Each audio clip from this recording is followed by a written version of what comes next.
Welcome back to This is Van Color. The 1990s are having a moment right now as elder millennials, Gen Xers, and yes, even some of you boomers seem to be obsessed with a time when Friday night meant wandering the aisles of Blockbuster instead of endlessly scrolling Netflix. When technology felt exciting, but didn't completely consume your attention. When jeans were ripped, internet was slow, and rents were affordable. The mall was the group chat. So what was Vancouver like back then? Here to walk us down memory lane, a breakout star of late 90s TV, a bona fide local legend now, she is Fiona Forbes, and this is The Forbes Report.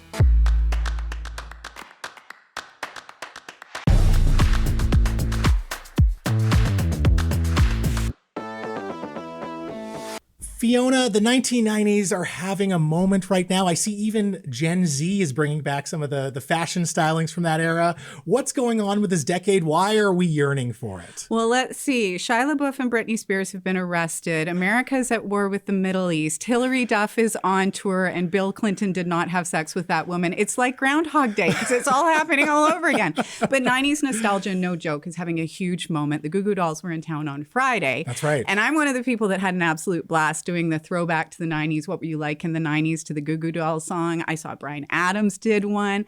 Pamela Anderson did one.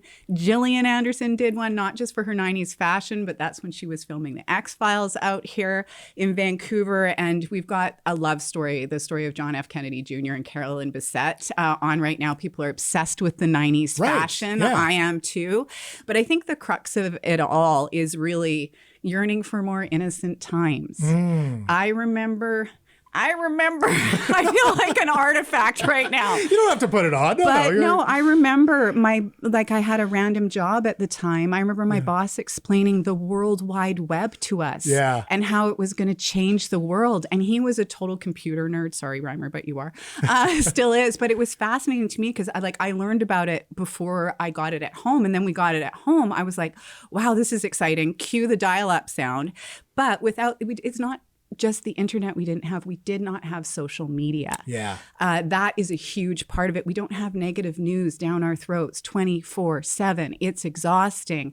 I think that anything prior to 9/11 is what we're yearning for, because I think that was the moment we lost a lot of innocence. And I know people say that about decades, when they get older like me, but it really truly was a more innocent, more simple time. Like on a Friday night, if you were going out to a nightclub, you were meeting your friends at 9. If your friends didn't show up, you had to find new friends. Or you had to find a payphone, which weren't easy to find. Yeah. Like you really had to be spontaneous and make plans. And it's really sad to me that young people won't know that sense of freedom. Yeah. I think it's great that they've got a sense of safety, having smartphones and stuff, but that sense of adventure that you don't know what's going to happen.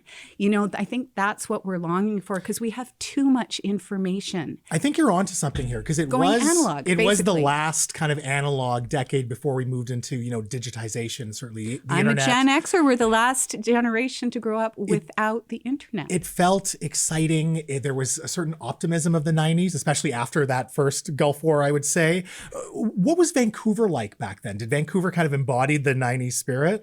I think anybody who lived here in the 90s would agree with me that downtown Vancouver was actually very glamorous in the 90s. Really? Okay. Robson Street was outfit of the day. People would get dressed up to walk up and down Robson. And if you grew up here, you cruised up and down Robson. Everybody did it like on a sunny Saturday.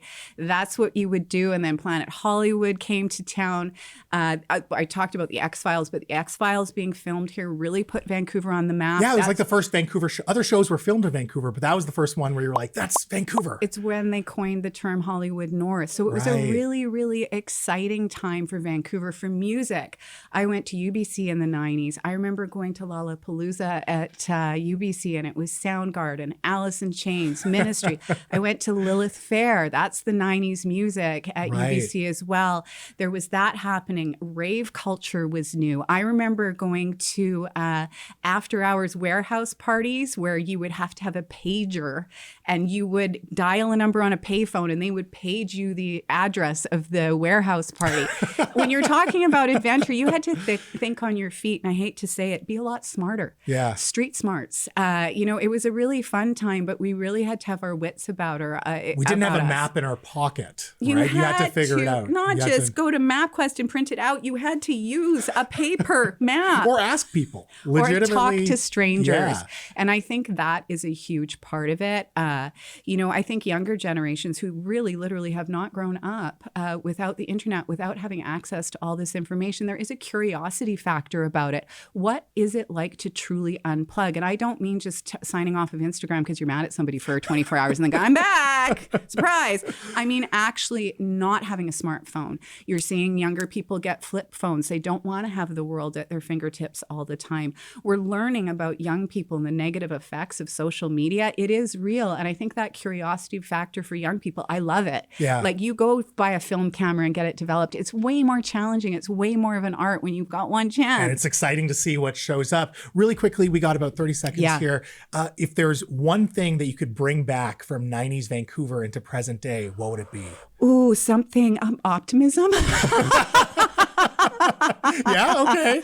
But I would love to see Vancouver. I mean, downtown. It's easy to criticize, and that is a different rabbit hole. But I miss that part of Vancouver where people did get dressed up to go downtown to interact with other human beings. You know what I mean? People talk to each other more. And I if I could bring anything back, it would be more analog. How about affordability? Affordability, yeah. I rented a Heritage house in Kitsilano for $1,200. All Optimism, affordability, Vancouver, the 90s. Fiona Forbes, thank you so much for your time tonight. Thank you. Folks, that is our show. Thank you so much for tuning in, and thank you to Bob Stamness, Jen St. Dennis, and a true Vancouver icon throughout the decades, actually, Fiona Forbes. If you have any thoughts about tonight's show, or if you think that we forgot some key 90s Vancouver nostalgia, we didn't even talk about Molson Indy, shoot me an email, mo@thisisvancolor.com. You can also find me on social media because we're kind of trapped in this decade now, @VanColor. Until next time, stay colorful. Peace.